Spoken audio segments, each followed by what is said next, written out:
उपस्थित घर की रौनकता को प्रस्तुत करने जा रहे हैं। इस एकांकी को प्रस्तुत करने का प्रथम उद्देश्य यही है कि हम स्वयं को पहचानें, क्योंकि आधुनिकता और भौतिकवाद के चलते हम खुद को भूल गए हैं।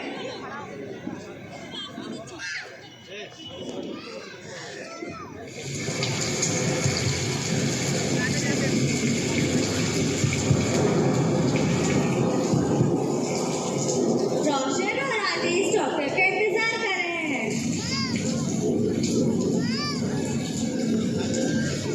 डॉक्टर अभी आया नहीं। वर्षा हो रही है, शायद ओले भी पड़ रहे हैं। हाँ, ओले भी पड़ रहे हैं। राजू पहुंच गया होगा। हाँ, पहुंच ही गया होगा।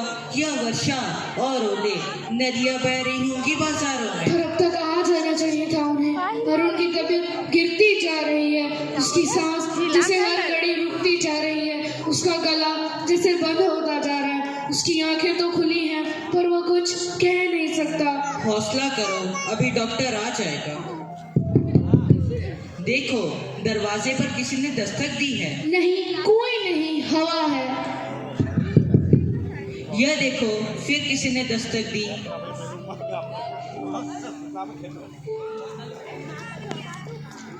सामने के मकान का दरवाजा खटखटाया जा रहा है। मेरा दिल डर रहा है राजेश, कहीं अपनी माँ की तरह अरुण भी मुझे धोखा ना दे जाए। तुमने उसे नहीं देखा? सांस लेने में उसे कितनी कष्ट हो रही है। चलो अरुण के पास चलते हैं। रोशी, रोशी, दरवाजा खोलो, देखो शायद डॉक्टर आया है। मैं जाता हूँ अभी। रोशन बेचैनी से कमरे में घूमता है। राजेश के साथ डॉक्टर और राजू प्रवेश करते हैं।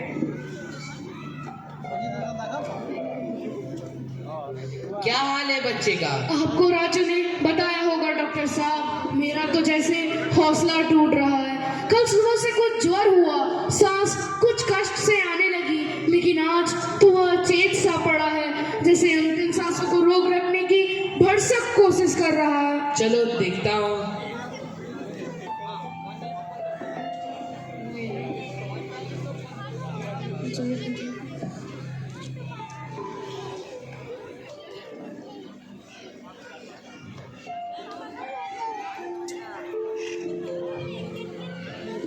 घबराओ नहीं बेटा, डॉक्टर आ गए हैं ना, ठीक हो जाओगे।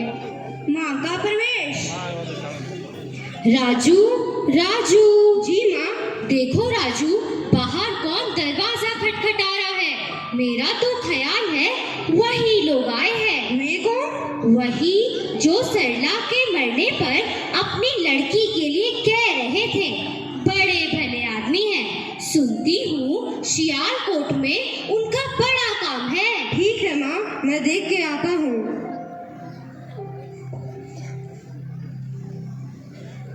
अब बताइए डॉक्टर साहब। बच्चे की हालत बहुत नाजुक है। बहुत नाजुक है? हाँ। कुछ नहीं हो सकता।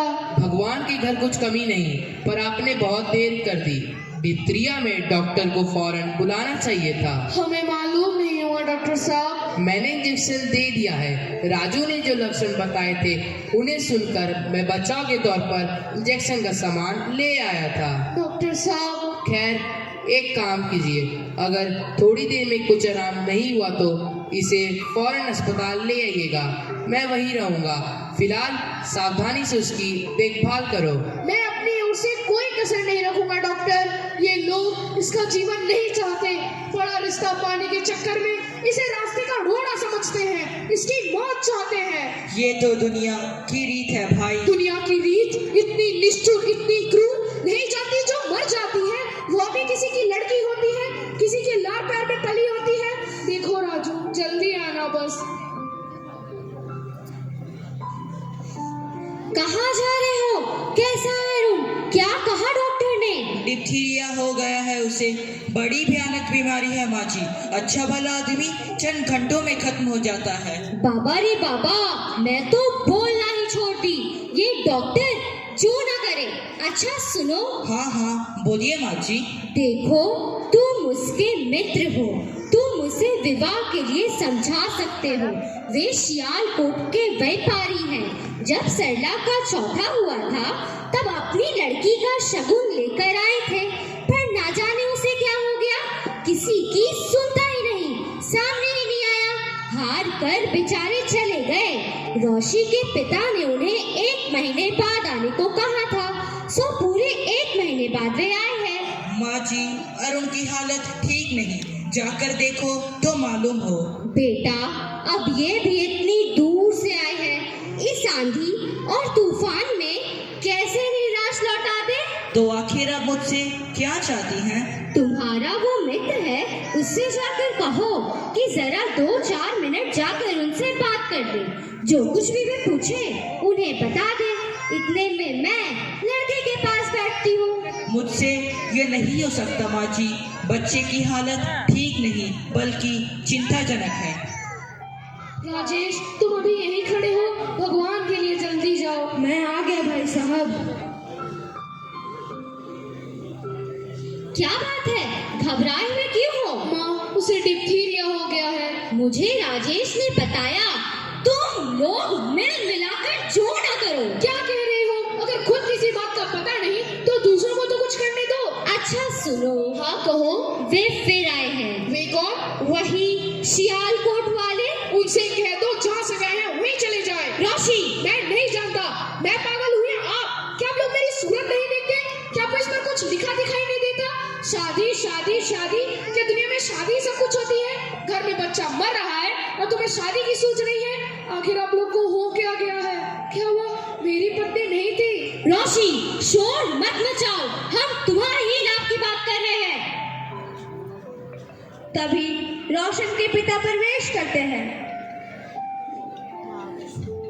क्या कहता है रोशन? वो तो बात भी नहीं सुनता। जाने बच्चे की तबीयत बहुत खराब है। एक दिन में इतनी क्या खराब हो गई? मैं जानता हूँ यह सब बहानेबाजी है। रोशी, रोशी, इधर आओ। मेरे पास समय नहीं। समय नहीं है? नहीं। मैं कहता हूँ इतनी दूर से आए हैं, तुम्हें देखना चाहते हैं। तुम जाकर उनसे जरा 1-2 मिनट बात कर लो। मैं नहीं जा सकता। नहीं जा सकते? नहीं जा सकता। तो मैं शगुन ले रहा हूँ। इस वर्षा, आंधी और तूफान में मैं उन्हें अपने घर से निराश नहीं लौटा सकता। घर आई लक्ष्मी का निरादर नहीं कर सकता। हाँ, आप लक्ष्मी का स्वागत कीजिए। एक काम कीजिए, आप उन लोगों को हाँ कर दीजिए। हाँ, मैं तो शगुन लूंगा। माँ खुशी खुशी कमरे में घूमती है।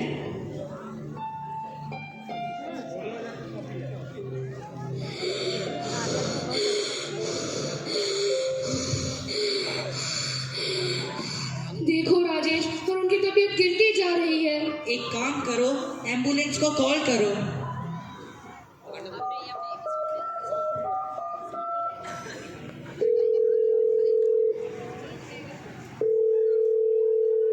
Hello, ambulance.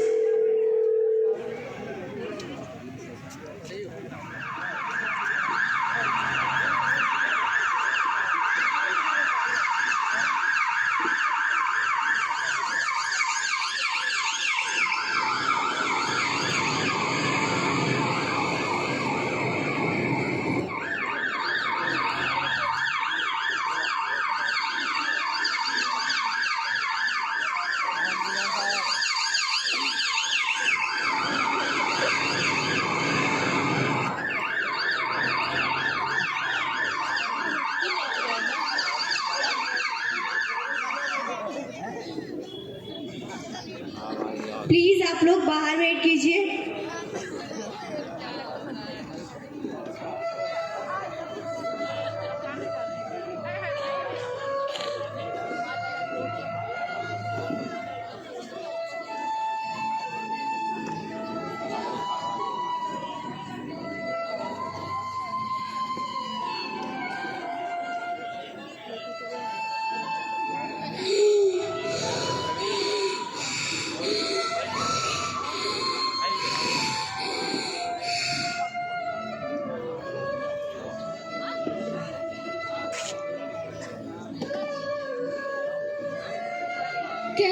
कैसे करूं डॉक्टर साहब? भगवान का लाख लाख शुक्र है कि आप उसे समय पर अस्पताल ले आए। अगर 5 मिनट भी लेट होता तो उसे बचा पाना मुश्किल हो जाता। धन्यवाद डॉक्टर साहब। थोड़ी देर बाद आप बच्चे से मिल सकते हैं। हम लोग बहुत शर्मिंदा हैं बेटा, हमें अपने किए पर बहुत पछतावा है। हमने तुम्हारी भावना को समझा नहीं, पैसों की लालच में हम अंधे हो गए थे। हमने खून के रिश्तों को भुलाकर पैसों को अहमियत दी। हमें माफ कर दो बेटा, हमें माफ कर दो। हैं पिताजी, ये आप क्या कर रहे हैं? ये हाथ बच्चों के सामने जुड़ते हुए अच्छे नहीं लगते। माँ बाप के हाथ तो बच्चों के सर पर आशीर्वाद के रूप में ही अच्छे लगते हैं। आप दुआ कीजिए कि हमारा परिवार इसी तरह हंसता खेलता रहे और आपका पोता स्वस्थ रहे।